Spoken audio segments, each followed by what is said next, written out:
وزیر دفاع خواجہ آصف نے social media platform X پر جاری بیان میں کہا کہ جموں کشمیر بین الاقوامی سطح پر تسلیم شدہ متنازع علاقہ ہے اور اس کے مستقبل کا فیصلہ سلامتی کونسل کی قراردادوں اور کشمیری عوام کی امنگوں کے مطابق ہونا ہے۔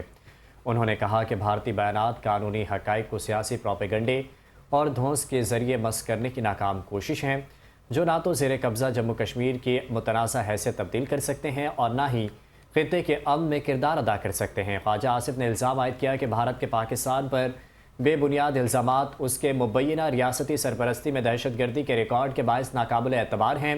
ان کے مطابق بھارت اپنی جارحانہ پالیسیوں کے ذریعے پورے خطے کو عدم استحکام کی طرف دھکیل رہا ہے۔ وزیر دفاع نے کہا کہ غیر ذمہ دارانہ بیان بازی سے خطے میں کشیدگی اور بین الریاستی تصادم کے خطرات میں اضافہ ہو سکتا ہے۔ پاکستان امن اور مذاکرات کی پالیسی پر قائم ہے، تاہم اپنی خود مختاری، علاقائی سالمیت اور قومی سلامتی کے تحفظ کے عزم پر کوئی سمجھوتہ نہیں کرے گا۔